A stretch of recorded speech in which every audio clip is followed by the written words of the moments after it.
We are live after a couple of week hiatus. The last preview we did was a week 16 preview. There's been a lot that's transpired in real life in the past couple of weeks, in my life and Marcus's life. Marcus, you want to kick it off? I mean, it's some pretty exciting things. Yeah, Garrett pointed out before we went live here that I actually haven't announced on YouTube that my wife is pregnant. We're having a baby girl. Hell yeah. I announced it on Twitter. But yeah, not everybody's on Twitter. I forget. I spend so much of my life on Twitter that I forget that I'm an abnormal human being. So yeah, huge announcement there. And then I know you've had some stuff in your life as well. So I'm just really excited to be back, talk some ball. I've genuinely missed this. I've said it many shows this year that I just really enjoy doing this with you and enjoy the chat here. So it's good to be back. Absolutely. So we have Bills Broncos. We have Bills Broncos to kick this off. And I mean, we know the legend Monty's going to be in here at some point, although it might have thrown him off a little bit just because we're an hour earlier than normal. But the Bills Broncos, look, the Bills receivers in this game. I mean, Tyrell Shavers last week played with a torn ACL, which is incredible. I mean, I've heard of quarterbacks doing that. I know Phil Rivers did that in one playoff game. I know Joe Flacco finished a game in the 2020 or 2015 regular season with the Ravens before missing the rest of the season. But the Bills receivers in this game, Khalil Shakir, Brandon Cooks, Keon Coleman, they're probably going to run a lot of 12 and 13 personnel, obviously, because they simply don't have the bodies at receiver. I mean, that's unfortunate, but that's also not wrong to say. And a couple of things that I wrote down for the Bills is you have to somehow, some way keep it close. And the biggest thing and why I don't think the Bills can automatically be written off, as cliche as it sounds, is two words: Josh Allen. You have a defending MVP. You have a defending MVP at quarterback. You have I've said it before. He's a top 10 talent ever at the position, and this is going to be a very difficult place to play. Obviously, the Broncos are coming off the bye. The Bills defense stepped up last week. They made timely plays. Sean McDermott called a great game defensively, but this is going to be an incredibly difficult game for Denver. You need to do everything you can to be able to keep Buffalo's offense off the field and to be able to consistently run the football. That is Buffalo's weakness. And I don't know why Jacksonville didn't continue to run the football last week. They were running really well, and then they inexplicably strayed away from it. Do not make that mistake if you want to host the AFC Championship game next week. Yeah, you said it well. You can't count the Bills out with Josh Allen. This is probably the biggest. I mean, this is probably QB1 versus QB14 in the playoff field, I would think. So that's notable for sure. We know how much QB play can matter in these playoffs, especially like you said, if the Bills can do we have the graphic, by the way? Oh yeah, that's my fault. The first game is always where I drop the ball on it. I'm just too excited. I forget to do my job. Yes, keep this game close. Let Josh Allen have the ball last, just like we saw last week. He makes, on a day where the Bills offense was basically just playing it safe all day. I think that's something to keep an eye on throughout the playoffs. This game, I actually could understand a little bit more of a conservative game plan from the Bills, just with the receivers out and all that stuff. But that's just, there was a big viral tweet. I forget who shared it. But the Bills are far and away first in the league in third down throws short of the line to gain. And you felt that in the Jags game. Every third down felt like a screen pass or a QB draw. And then they were punting, kicking field goals, extremely conservative game plan. Almost cost them in the end against Jacksonville, but they hold them off with the defense in the end. But anyway, Josh Allen makes that big throw on a day where the offense was extremely conservative all day, where he just lets it fly, double move to Brandon Cooks. Just give him a chance at the end of the game. I like that you call that out. You also pointed out the run game is going to be huge in this game on both sides. This is good on good and bad on bad on both sides of the ball. The Broncos, since J.K. Dobbins' injury, and if you told me before the season that when J.K. Dobbins goes down, it's going to dramatically change how productive the Broncos offense is, I would have said that's a little surprising, but he really has been meaningful for this team. So since his injury, they went from 11th to 22nd in yards per attempt, 15th to 29th in yards after contact, 13th to 26th in EPA per rush. So they have become a bottom quarter of the league run game in Denver. Yet the Buffalo Bills are one of the worst run defenses in the league. For the first half of the year, they were like far and away 32nd, like could not stop a nosebleed on the ground. They've improved a little bit. If you look at the last 8 weeks, they are 28th kind of on average if you kind of look at their EPA and yards per attempt and stuff. So still not very good, but not, a literal turnstile of a run defense. So that's going to be huge there. And then meanwhile, you've got the Bills are number 1 in rushing success rate, number 2 in yards per attempt, going against the Broncos, 2nd in defensive success rate, 3rd in yards per attempt as a run defense. So it's going to come down to good on good, bad on bad. I think that's really where this game is decided, especially with all the injuries in Buffalo. Josh Allen himself listed on the injury report with a foot, a knee, and a finger.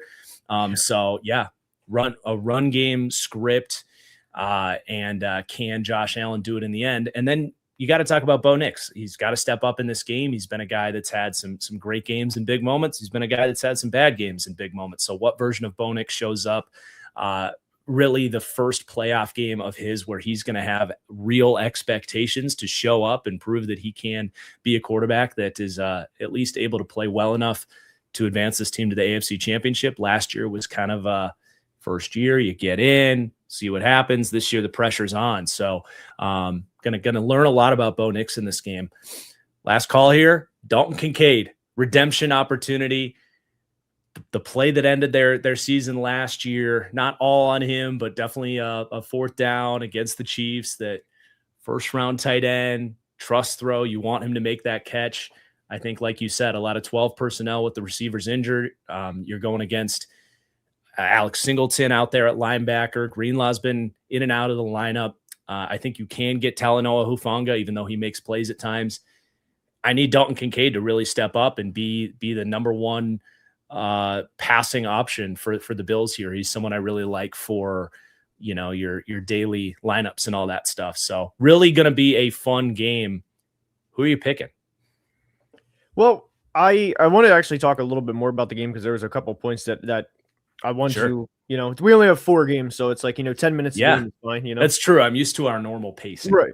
Like 16 games and we got to talk about, the Vikings and Packers in week 18, which we ran. I mean, look, we sent you back to Green Bay with your tail between your legs, but anyway, non-playoff or backwards, anyway, different game here. The Broncos, I mean, they have the game plan defensively and the emphasization, if that's a word, I'm going with that being a word. The priority should be, do whatever we can to stop the receivers. I mean, press man coverage, get the receivers uncomfortable, especially with Pat Surtain. Is Pat Surtain going to be locking up Keon Coleman? Is he going to be on Dalton Kincaid? Is it going to be like on, best on, are they going to shadow him the way that they have in the past? I would love for them to take one player out of the game and basically say, you are going to have to throw anywhere else. And within this, if I was Denver, I would do everything I could to sell out and stop the run. And within that, also have not a cover 1 spy, but like 2 spies, if you will. Let's just have, even if we drop 8, we have like the 1 defensive lineman. How they kind of just stand there and just like wait for the quarterback to like pick a lane if he's going to run. That way you have like, a lineman and then a linebacker. That way you have like two levels, if you will, that Josh has to beat if he wants to run, to be able to have that be your game plan. The Broncos also had 4 players with 7 or more sacks this year: Zach Allen, John Franklin Myers, Jonathan Cooper, and of course Nick Benito. And Zach Allen was the 2nd player in the past 20 years to have back-to-back seasons of 40-plus quarterback hits. The other was J.J. Watt. So, look, there's a part of this where the one that I agreed with the most was when you said that this is a lot different with Bo Nix and the Broncos this year, where last year it was like, hey, look, you got to the wild card round, you played the MVP at his stadium, you lost, who cares? It was a good year, especially after 23 and of course the 2022 season with the Broncos, but this is different. This is not, hey, let's clap it up for them being here. This is, you were the number 1 seed, you were the big dog, but I'm not gonna pick against Josh Allen with the Bills in this game. I think that they'll have a offensive game plan to be able to put up enough points as long as they do not turn the ball over, as long as Josh Allen does not have a significantly bad turnover play that, here or there. He had the one against, I want to say it was the Bucks earlier this year, where you looked at the screen and it was like, Josh, what are you doing? If there are no plays like that, I'm going Buffalo 24-20. Okay. I'm gonna go the other way here. I'm worried about the receiver injuries. I do think the Broncos in their home stadium are going to be able to slow down that run, and with that pass rush that you just called out, going to be able to make Allen uncomfortable. We've seen some games where Josh Allen just hasn't had enough around him and hasn't been able to find those answers. I think we can see that in this one. And then on the flip side of things, like, I actually kind of like the Broncos offense in this matchup. I don't see a whole lot of pass rush coming their way from Buffalo.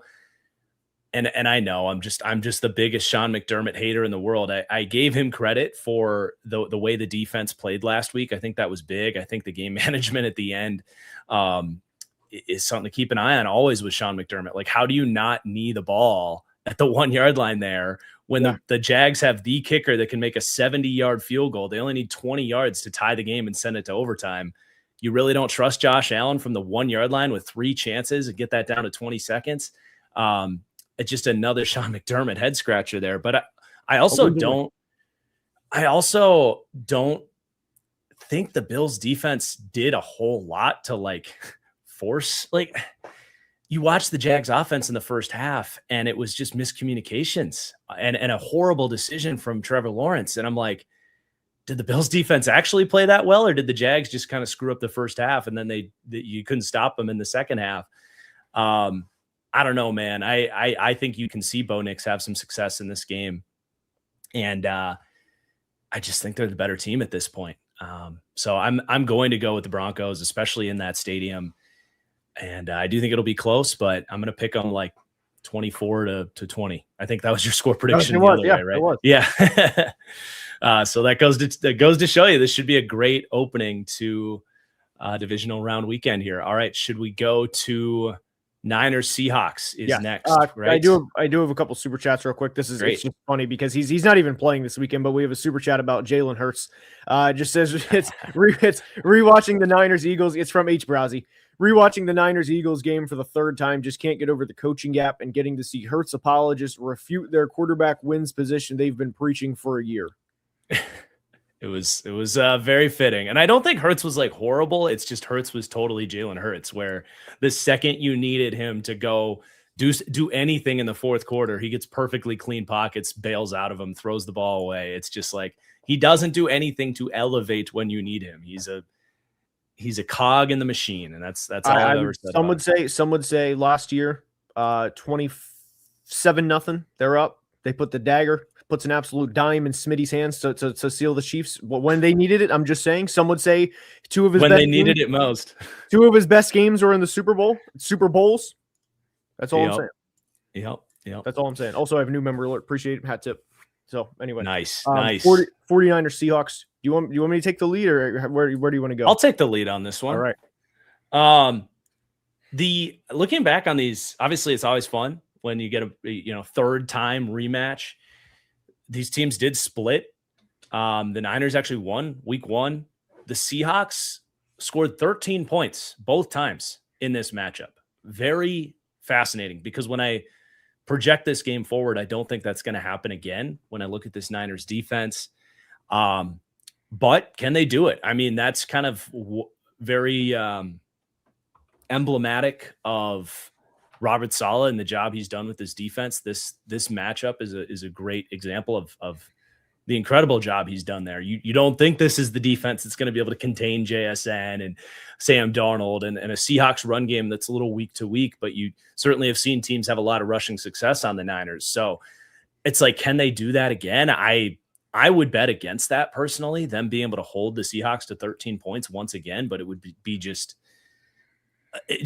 I'm literally out of words to describe the job that Robert Saleh has done with a defense that has nobody, dude. Like, I love Bryce Huff. I think he's probably their best defensive player, but he's also a one-dimensional player. He's not a great run defender. And it's like, okay, Diamador Lenore is next. Like, he's a good CB2. It's crazy. So I do think the Seahawks, with an extra week off.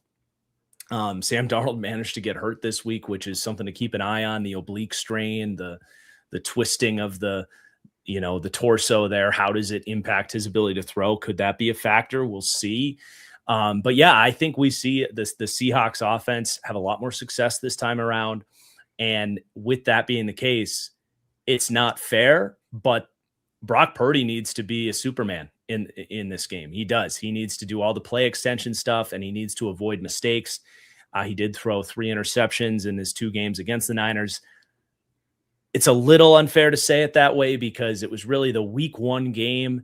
He had 2 bad interceptions. When they played again, it was an interception that bounced off the receiver's hands. It wasn't actually a turnover-worthy play, but you do watch that first game, and the way that I think of Brock Purdy interceptions is similar to like the Tua interceptions, where he's kind of throwing those intermediate throws, trusting it, and can make some mistakes there. And then the Seahawks defense, I think, eats against those types of QBs that like to attack the middle of the field better than anybody because of the way they rotate in the secondary. They cause confusion with their front, getting pressure off of loops and blitzes and forcing early throws. So that's where I'm really looking at is can Purdy like really dissect this Mike McDonald defense and avoid mistakes while also just making high leverage throws, extending plays against a pass rush that I think is going to get home. I'm worried for the Niners in this game, just as I was against them last week. I thought they would get crushed by the Eagles, and they proved me wrong. So that's kind of where I'm at with the Niners, where I'm going to pick against them again because my football brain tells me they shouldn't have a chance in this game. The Seahawks are just a far more superior, talented team, especially with George Kittle going down. Again, that's just so brutal. But God, I'm done. I literally bet against the Niners last week. I bet my money again on the Eagles to beat them. I'm done betting against the Niners. This team can absolutely win this game, but I'm not going to. I don't think that they have the horses to do it in this one. Yeah, the biggest thing that I have, you have to start no Kittle, Warner, and Bosa. And Kyle Juszczyk stepped up last week, and I think he'll step up again. I do. I want to say his line was 14.5 receiving yards, which I think he will more than clear because somebody other than CMC and Juwan Jennings is going to have to step up. And I know they're gonna get him the football, and they're gonna get him the football as much as he can. But for the 49ers to win this game, Robert Saleh is going to have not just a master class of a game, but he's going to have a game of a lifetime from a defensive play calling standpoint.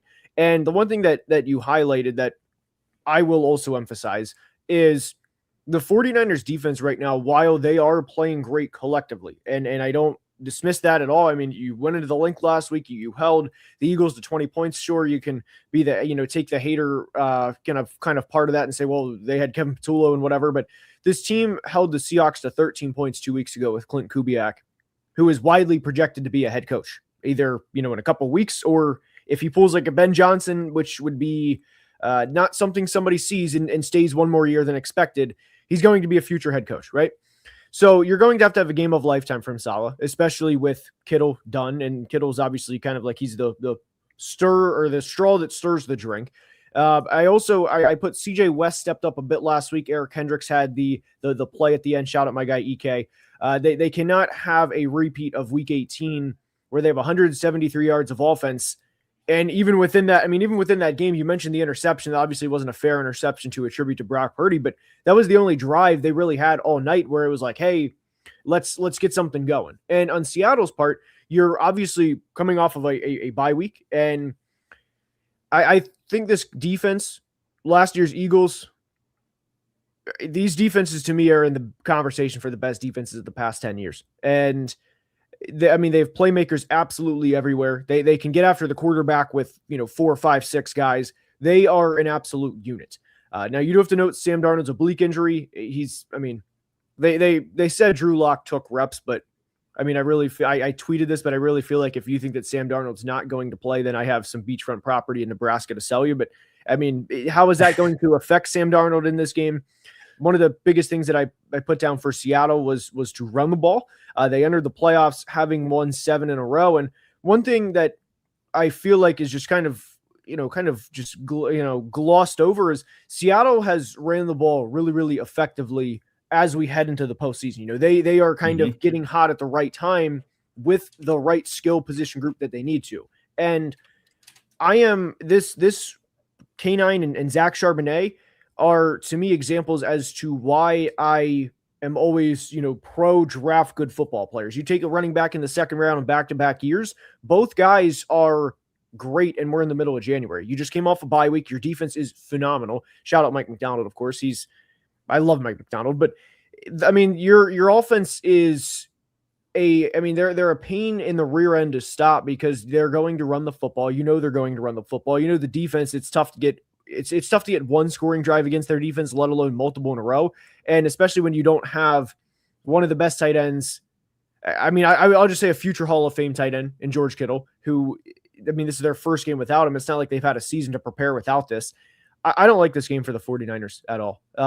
Simply, what I wrote down for Seattle, simply do not turn the ball over, and you more than likely win. And also, to go back to that week 1 game, Nick Bosa was playing in that game. Nick Bosa, I would say Hall of Fame talent. Don't know if the accolades are going to, if he's going to get there because of health, but he's a Hall of Fame talent, right? He made a game-wrecking play with the game on the line in the fourth quarter. And also maybe the defensive play of the year, by the way. I think I said that at the time. I might stand with it.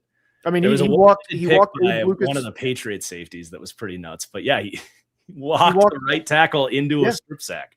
Walked Abe Lucas right back, got the strip sack. And then also within that game, it was the Seahawks did not have a receiver with more than 20 receiving yards outside of JSN. So it was a weird game, and Seattle was still almost in a position to win with all of the 49ers injuries, with Seattle coming off of another week to rest, with them having another week to game plan, with the injuries. If I didn't already say that, if I already didn't emphasize that enough, I'm taking Seattle. I think it'll be something.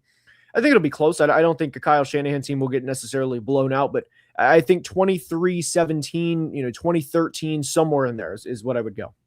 Yeah. Yeah. And of course you have to mention huge game for Darnold too. His first playoff game here as a Seahawk. Can he beat the allegations? Right. And, I guess, will the oblique injury, is that them setting the groundwork for an excuse if he plays horrible? I don't know. Probably not. That's just bad analysis on my end, but it will be interesting to see how much it impacts the accuracy and that type of stuff. But yeah, Darnold has got to beat the allegations. That's all I'm going to say. Last year, it as much as anybody, the way things ended with how he played, it was the reason I doubted the signing in Seattle to begin with. So let's see him, play well. I think he's more than capable of doing it. But it's something to be said. We see it, Justin Herbert, man, there's something about big games. Some guys just can't handle the pressure. Hey, this is the divisional round preview. We don't need to, this is the divisional round, hey, right. If we want to go back to the wild card, if we want to talk about the wild card, we can talk about, the Bears and the wild card champion, Justin Herbert. Did you have any other significant notes on this one? Seattle 20-13. It's still going to be a good game. I still think, this is going to be, anytime you see Mike McDonald, Kyle Shanahan, the absolute cinema meme. So Monty, he's a legend, has arrived. We got to just start calling this the weekly preview show presented by Monty, because he's the absolute MVP. A $50 super chat here. That's a big hat tip. Yep. Amazing. Thank you, Monty. We can revisit the Broncos for a second here for you. Don't love the Broncos D here. Broncos undersized line versus Bills beef is bad. Yep, it's a good call out. That Bills offensive line is tremendous. Since they rely on the pass rush to prevent explosives with Brandon Jones out, good call. Pasty is rough underneath too, so watch for a halfback tight end to hit big on a seam against Jahdae Barron maybe. Hey, Monty's had some excellent analysis calling out strengths and weaknesses here. I think you nailed it. Monty knows ball. MKB. Monty is a ball knower. Yes. And then I also have one from Lil Sketty 888. Eagles should draft Aller to get the same level of production at QB. Hire Daboll as their head coach and only put in Hurts for the Super Bowl. Full proof. Dude, I'm a Penn State fan. I am no. Drew Aller he's a no. He's a no. Well, you don't have to do that, but you can put in the 6'6" alternative in Tanner McKee until you get to the Super Bowl, and then play Jalen Hurts. And you don't have to waste a draft pick on it. I do actually. I have a couple. I have one. So my guy H. Brazzy, the one who sent in the original super chat about Hurts, he said this. I love this. The Super Bowl stats don't count. That's all O-line and perfectly timed play calls. Him throwing the ball doesn't count either. That's on the receivers for making the plays. Jalen Hurts slander fuels me, and that's what I wake up for. Go Blue Devils. That's I right. don't know what the Go Blue Devils part is, but that's, I guess, Duke. But hey, while we're on the Blue Devils subject, my wife had a great call that Pete Carroll should take the Duke job and just have Belichick versus Pete Carroll and recreate and just live off the Duke UNC rivalry in the football world. We could even bring back. I know Mario Cristobal's doing obviously a great job with Miami, but we could bring Jimmy Johnson back at Miami. We could do the whole thing. Yeah, just have the whole ACC. The whole ACC, yeah. And then Andrew Luck coach another ACC team in Stanford on the Pacific Coast. Yes, but I'm all for that. So, one last super chat. Well, there's two related to the games. Calvin, he said there's no excuse for Seattle to lose this. Cannot take San Francisco lightly. Agree. Keys for Seattle to win is run the ball, shut down CMC and Purdy. Agree very much. And then H. Browsy counteracts this, or counter says Sam Darnold plays for the Seahawks, therefore Niners will win. Very simple. Although I didn't say anything about Darnold in the playoffs. Although, I mean, Sam did not play good last year and for my team, but look, I could not be happier for Sam Darnold, and I think that they're going to go to the NFC Championship game. All right. You can take the lead on our next one here. All right, here we go. Texans Patriots.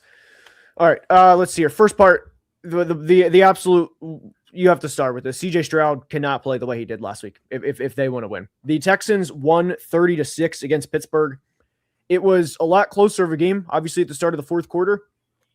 And CJ threw one of the, I mean, it was just a bad interception in the red zone in this game, or in that game last week. That cannot happen this week if they are going to go on the road to Foxborough and beat the Mike Vrabel-led Patriots. I also respectfully don't think they're going to have 2 defensive touchdowns in this game. But the biggest thing for the Texans is simply do not play the way you did offensively last week, and you are going to have a shot at this game. This defense is unreal. I mentioned the Seahawks defense and how it might be one of the best defenses over the past 10 years. I really think it's this year's defenses are Seattle, Houston, and then a gap, and then 3 through 32. I mean, these defenses, when they play, they are, I mean, there's not enough good words that can be said. And by the way, my guy, Daniil Hunter, I've been seeing him get some love recently. I love Daniil Hunter. He's one of my favorite players ever. So we're really happy that he got another playoff win, and may have also, ended another player's career retirement-wise that he used to battle against twice a season. Anyway, wanted to get that part in there for Daniil. He's awesome. And for the Patriots, or sorry, let me go back to the Texans real quick.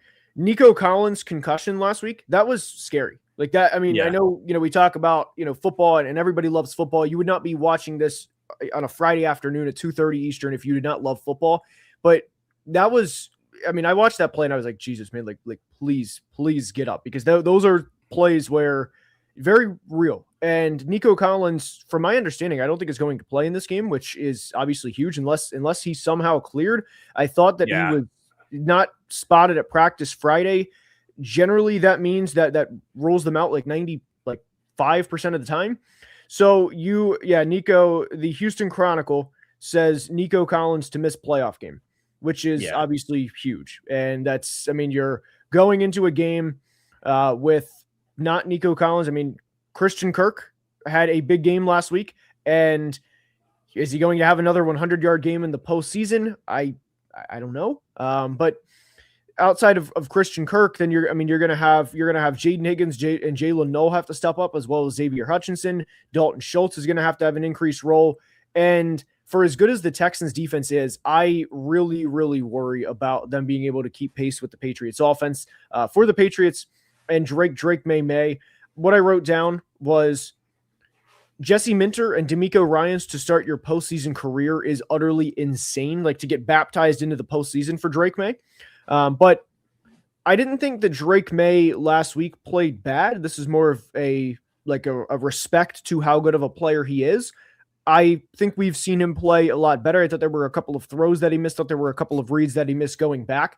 But if looking at this, the Patriots are 3-point favorites. I would pick the Patriots to win. I simply do not trust the Texans offense to be able to score enough points to be able to keep up. I still think it's going to be a low scoring game, but the Texans defense is going to have another, not 2 touchdown performance, but they're going to have, I would say 2+ turnovers, one with the Texans offense starting out on the Patriots 40-yard line or better, to have the Texans be able to have a chance to win this game. I mean, you are going into Foxborough, no Nico Collins. Your offense already has a lot of questions, and I would say good luck. I think the Patriots are going to win. I would say something like 20, I already said 2013. I'd say like 17-10, somewhere in there. But I do like the Patriots to cover the 3-point spread as well. I'm really interested to see the Patriots offensive line in this game. It's been overall a very positive vibe on the Patriots' ability to build that offensive line up. Rookie Will Campbell at left tackles had a very good rookie season. I kind of think they might get exposed a little bit in this one, to be honest. I was just looking back at their schedule. And another thing is, like, we've talked so much about, the Patriots haven't really played anybody, right? Like, that's the big criticism on them. And then they have their kind of 2 big wins were against the Bills, who have one of the worst pass rushes in the league, and the Ravens, who have one of the worst pass rushes in the league. So teams that are viewed as good teams, but still don't really have a pass rush. I mean, just looking back on it, they realistically played 2 good pass rushes this year. One was the Browns, which they handled. Yet on a day where the Browns offense couldn't get anything going, the other one was they played the Steelers, and they lost that game. So for me, I look at Will Campbell, short arms and all. That's the big knock on Will Campbell coming out, right? Is the arm length. Probably the worst individual matchup in the entire league, other than, I guess, Myles Garrett, who they gave triple teams all day to the last time. You can't do that because you have Will Anderson on the other side of things. I'm a little worried that matchup right there kind of is a story coming out of this game, is like, man, Will Campbell actually kind of got worked in this game. And I'm not trying to make some overall statement on Will Campbell. Like I said, it's a specifically bad matchup for him there. And we also saw Drake May, 2 pretty sloppy fumbles last week against the Chargers, who were able to get some pass rush going. This is going to be a different animal. Big test for Drake May against this defense. And I thought he was okay last week. I thought as the game went on, he settled in and made some throws. He's obviously a very special player. But I could see a little bit of some sloppiness here from the Patriots offense. Inversely, CJ Stroud's just got to play better, dude. Like, they were pretty much unforced errors last week, a couple of really sloppy fumbles. The footwork in the pocket, he is all over the place right now. And it's a worry. I mean, the Patriots are going to be blitzing him and throwing loops and stunts at him. You need Stroud to take care of the football from a fumbling perspective. That was a disaster last week. They got to get the snaps down. I don't know what the hell was going on there. And he even had a pretty bad interception down in the red zone there. So the QB play is a big focus in this one. Just a couple of younger QBs. I think both are going to be challenged at pretty much an equal level, I think, because Houston's offense without Nico Collins against this Patriots defense, I look at that as a similar level of difficulty, I think, compared to Drake May, who has a lot more to work with going against this Texans defense. So how do these young QBs play is going to be a big, big decider in this one. I think Travion Henderson has a chance to really step up, especially in the receiving game. I think with what I said about the Patriots offensive line maybe being an issue here, dump that ball down, and can Travion show some creativity, on dump downs and get an explosive play? That's the biggest thing I guess I wrote down for the Patriots in this game is the Texans defense, as unbelievable as they are. And I agree, this is in my opinion, maybe the best defense since the Peyton Manning no-fly zone. As amazing as they are, they will give you about 1 to 3 opportunities for a big play because of the way they're aggressive. They can have some I don't want to say a lack of discipline, but they can leave some open lanes, whether it's deep down the field where these DBs know the pass rush is getting after it. They can sit on routes and let guys over the top at times and just kind of bet that the quarterback's not going to be able to see it and hit it. It takes a special quarterback to be able to do that. So can Drake May take advantage the one or two times in this game where Stephon Diggs gets a step, or do we see a double move maybe from like Kyle Williams in this game? If he's healthy and active, can Drake May see it, get it out on time and hit it? I think that could be one play could change this game. And then also as a scrambler, you can beat this Texans defense. They do run twists, and these pass rushers, as amazing as they are, they can get a little bit too far upfield. And can Drake May have a big scramble or two on, third and longs to keep drives going? So it's a lot of pressure on Drake May in this game. I'm not going to be sitting here like saying it's, he's not legit or anything like that if he ends up with a few turnovers and they lose this game. But there's definitely an opportunity here, I think, against this defense to make some huge plays and get to the AFC Championship. So really a tough one to pick, honestly, man. I do lean Texans, though, personally. Did you pick the Patriots? I did, 17-10. I'm going to go Texans. Okay. I am. I'm on a I think this Texans defense is more raring and ready to go and ready to take over this game versus the Patriots offense that's done a lot of special stuff, but I think they're going to be challenged in a way that they're maybe not quite ready for. I mean, they didn't look great last week against the Chargers defense that is nowhere near the level of this unit. So I'm gonna go Texans. I think also CJ Stroud did this last year where the wild card round was really bad against the Chargers. And then he actually played lights out against the Chiefs in the divisional round. It just wasn't enough because their special teams had like an 11-point differential and they lost that game by like 5 or something. So I think CJ Stroud kind of brushes off the sloppiness from last week, makes a few throws. Nico Collins out is huge, but hey, they nailed the draft with Higgins and Knoll. They got Kirk. They have, Dalton Schultz is a good player. They got enough. So I'm going to go Texans 20-17 here.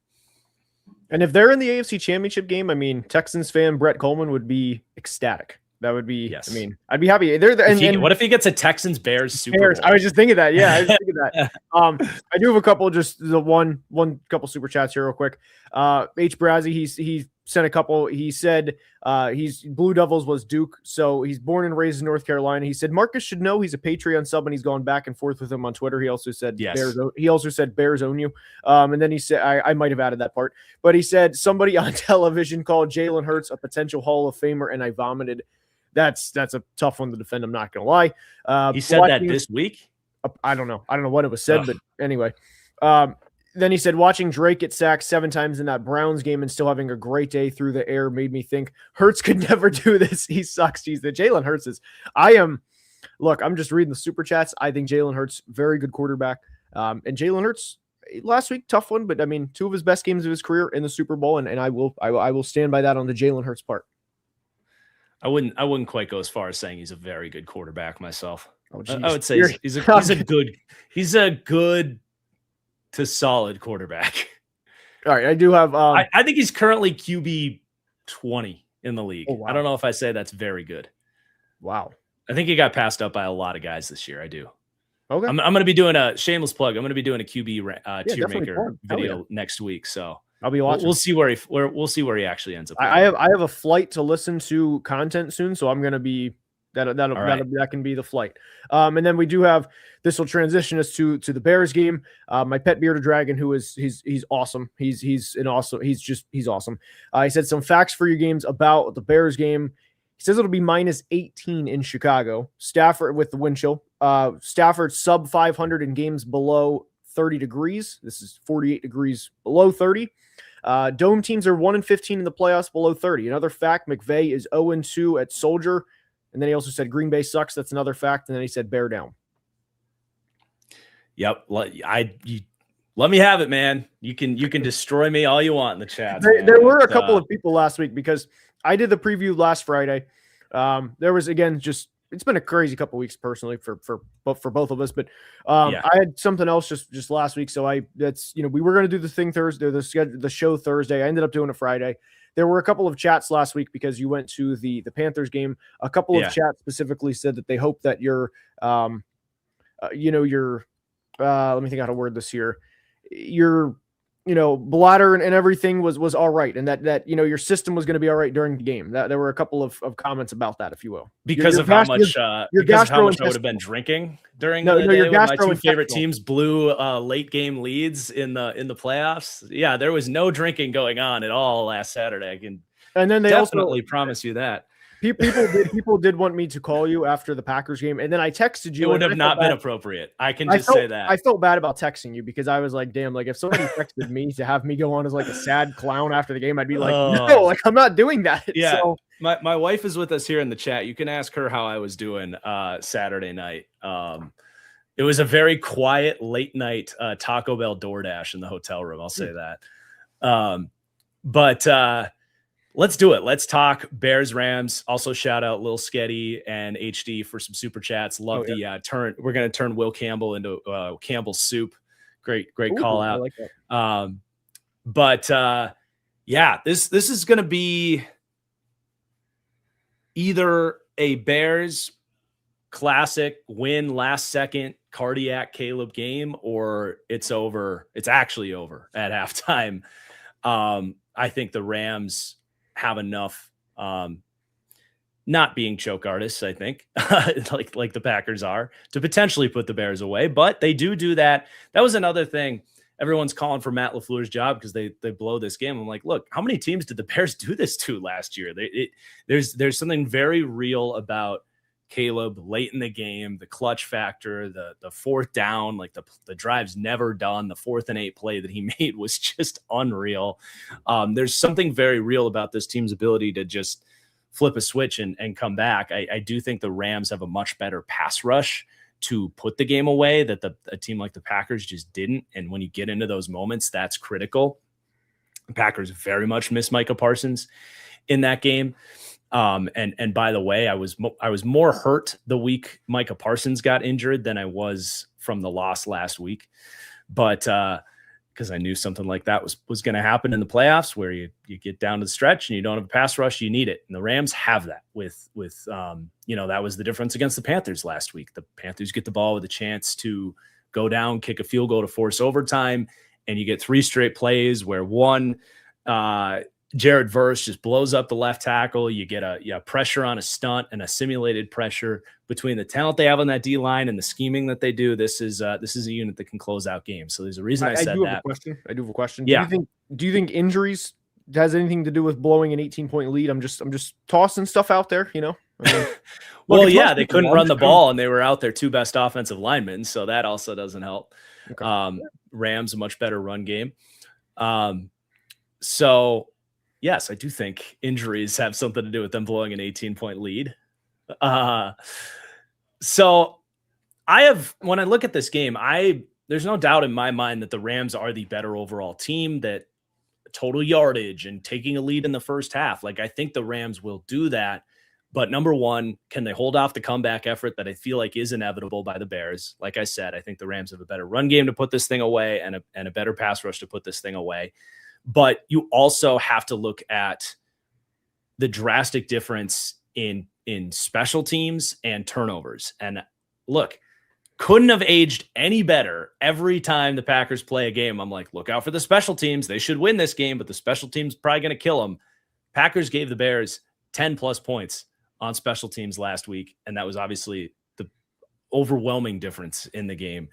But that is an area where the Rams are a little similar. They have really struggled on special teams this year. They fired their coordinator midseason. It hasn't seemed to really change too much. They did change kickers, and the thicker kicker's been much better, but I feel like he hasn't really been in a spot where he's got to make a big kick in windy Chicago. So keep an eye on field goals from the thicker kicker and, like punt blocks and field goal blocks. The Rams have lost, or last year, last week, it almost cost them with a punt block late in the game. You look at when they had to play the Eagles earlier in the year, they win that game if they don't have, 2 field goals blocked.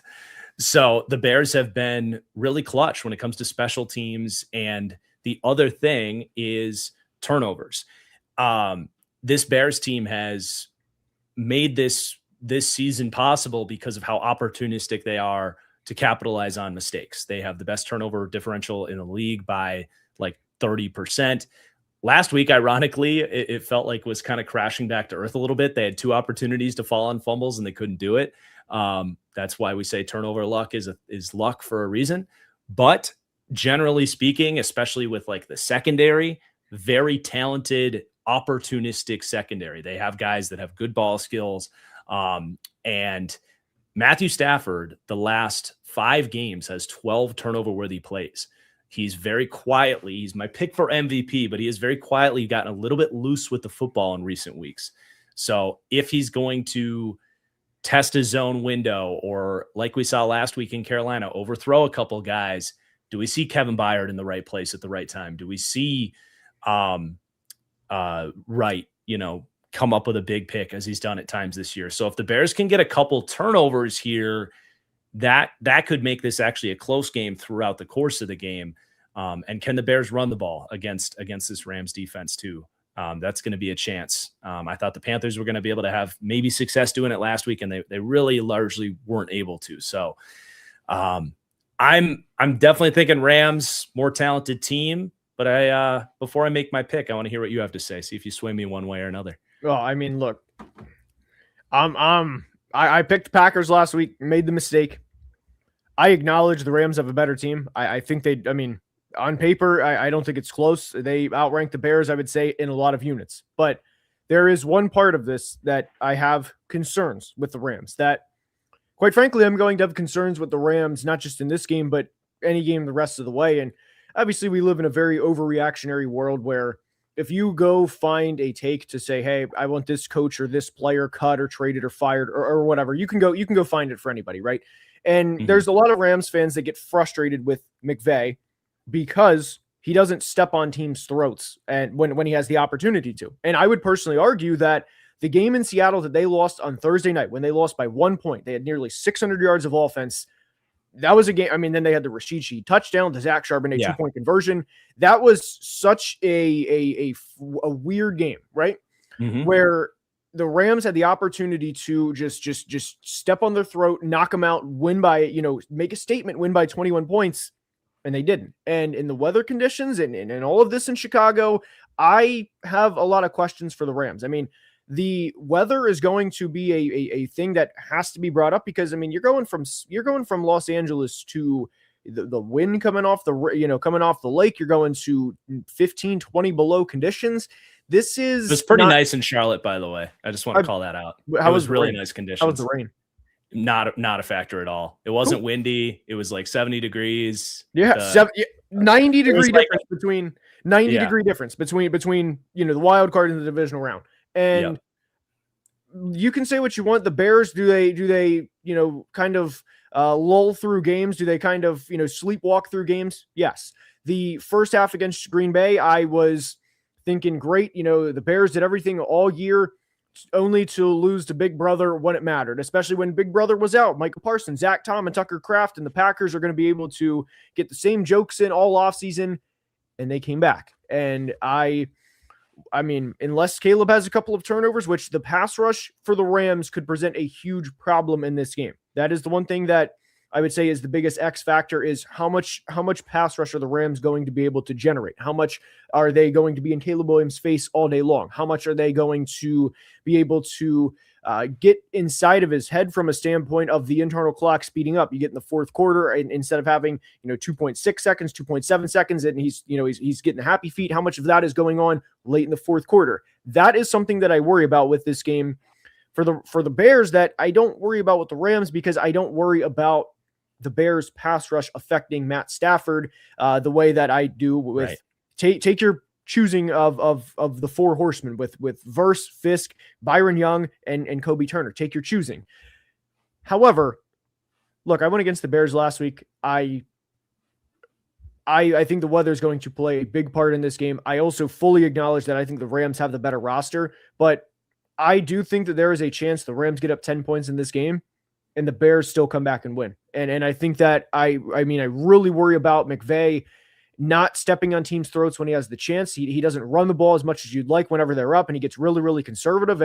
And also within this, there's a chance that because this game is being played Sunday, that I think the Seahawks are going to win. Hey, we're already looking forward to round 3 because we know we're a better team on paper than the Chicago Bears.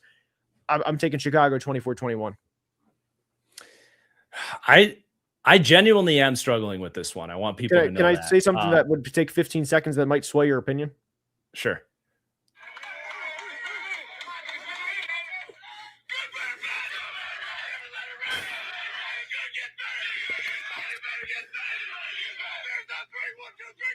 I thought this was going to be the clip where he says F the Packers. I thought that's what I was going to play that, but I thought that was more applicable for this game. I will say I love it. I love it. It gets me like attention. I'm ready to run through a wall, man. Yeah. Ben Johnson, NFC Championship game year 1. Yeah. Let's bear down. I mean, it really, like, throwing out the narratives and the gut feel, like my gut actually is telling me Bears. I want to say that. Like my gut, I think like you, like it just, I'm kind of starting to believe that the Pope as a Bears fan is like actually like kind of doing something here because of just how their season is gone. My gut is telling me Bears, but when I really just try to be the analyst and think about this game, I know the Rams are going to move the ball. I know they are. This Bears defense is not good. They're not. There might be a turnover or two in there, but how much is it going to matter? I think we get a lot of offense from the Rams here. What I don't know is if Caleb is going to be able to take advantage of this defense. There's some holes in the middle of the defense for sure. Bryce Young took advantage of it last week. Shout out Bryce. Amazing game last week. Watch the tape. Like, I was so impressed. That's what it comes down to. I really think you need, I don't think you can depend on a second half comeback effort like you got last week. And Caleb and this Bears offense was not sharp in the first half. They're going to need 4 quarters of sitting tall in the pocket, making timely anticipatory throws over the middle of the field to Colston Loveland, Luther Burden, these guys. I know Caleb can make those throws, but he's just in this development cycle of like making them more consistently. Right. That's the difference in this game. Is Caleb attacking the middle of the field on digs, posts, crossers? Does he throw those balls accurately? The analyst in me has to say that the Rams likely win this game and the Bears offense isn't efficient enough. So I will take the Rams. Okay. But I am not touching this from a betting perspective. Like I said, my gut tells me the Bears win, but I'll pick the Rams. We're split on 3 of the 4. I took Bills, you took Broncos. I mean, we're in agreement with Seattle. That's understandable. Yeah. And you took the Texans, I took the Pats, and then I took the Bears, and you took the Rams. So we'll see how it all plays out. I do have a couple super chats. This is from a Rams fan. He said, I love how Bears fans bring up the weather like their quarterback didn't play for USC. Like McVay said, Matt LaFleur, close friend, sending the Bears home with a big L in respect to his guy. Yeah. And then the other one was, do we think the Rams, who barely escaped the Panthers, have a chance of beating the Bears? Sponsored by the Panthers some damn respect, you hater.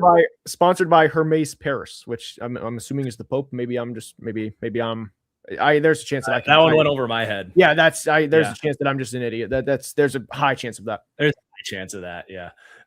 Damn, you definitely. Yeah, sorry, that was you could have agreed with me anyway. But I lost the what was it? I lost the professionals. Like I let one slip there. Anyway, but oh well. You're good. I'm going Bears. All right. I'm going Bears. Well, that was a ton of fun. Thank you, everybody, for the comments, for the super chats. Love you guys. And go football. Love you guys. Enjoy your weekend. Best time of the year. Good, better, best. Love you guys. Cheers.